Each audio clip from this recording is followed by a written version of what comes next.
कहत कबीर सुनो भाई साधो, कहत कबीर सुनो भाई साधो, अरे कहत कबीर सुनो भाई साधो, कहत कबीर सुनो भाई साधो। साहब मिले सबूरी में, अरे साहब मिले सबूरी में, मन लागो यार फकीरी में, मन लागो। So you asked about the qualities of a real guru. The question must be turned inwards. One can never really know the qualities of a guru, for there are no fixed qualities. Far more important is to ask the qualities of a real disciple. If one is a real disciple, one meets only the real guru. If the disciplehood is pure within, then one does not stay for long with a false guru. So what then is real disciplehood?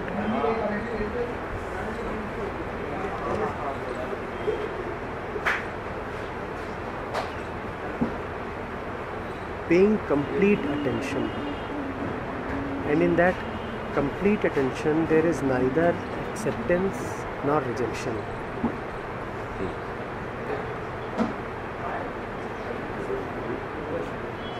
You are just with what the person, the guru informs the person, is saying. You are just with that, without passing a judgment on it, without rejecting it, without even taking it as the truth. When in spite of your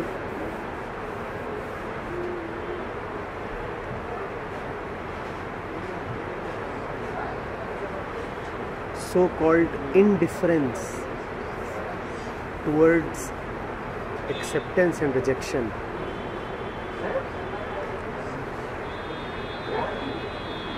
the words of that person, if they still penetrate your heart, then you know that he is the right one. So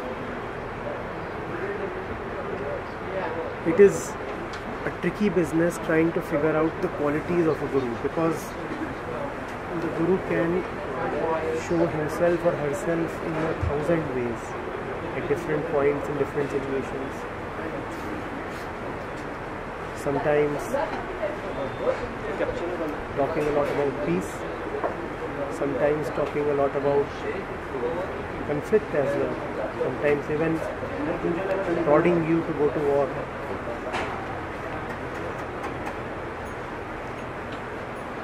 Now, if we have certain benchmarks regarding the conduct and the ways of the guru, then we will be confused, because the guru will not conform to or abide by our standards. So far better is to have an inner compass regarding one's own position as a listener. And when you are really listening sharply,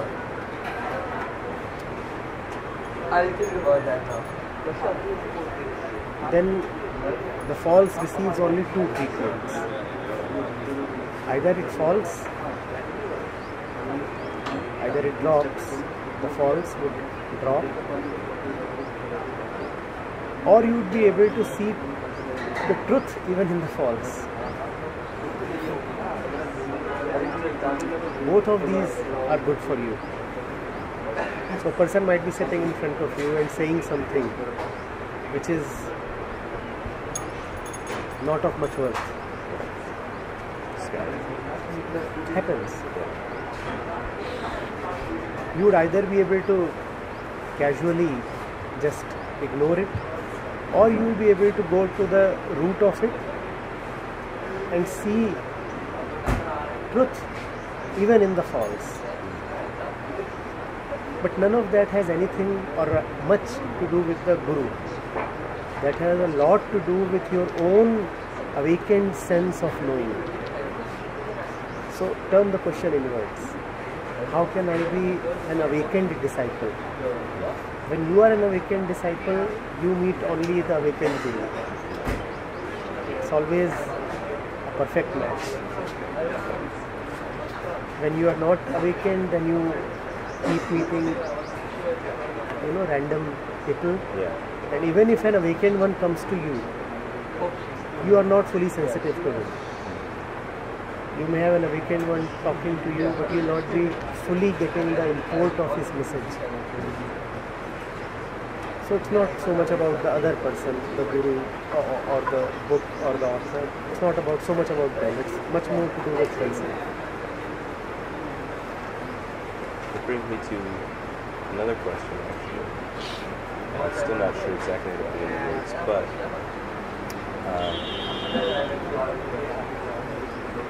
I think I can absorb a lot of what you're saying, but sometimes it gets me thinking, and I've always been taught,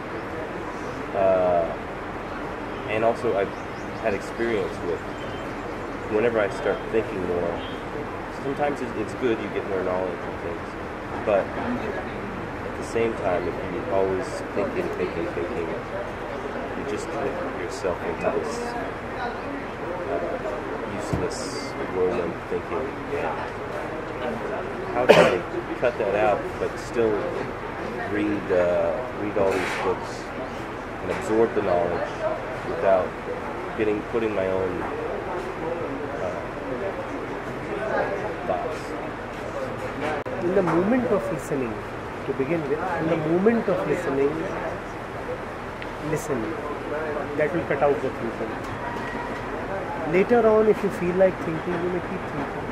But a point will come when even later on, you will be so alert to the happenings that there will be a little space left for thinking. But to begin with, at least in the moment of listening, listen so fully that there is no need for thinking. And if thought still arises, let it arise. Don't fight it. Don't fight it. And then another problem I have is when I listen. I think I'm a decent listener. I can listen.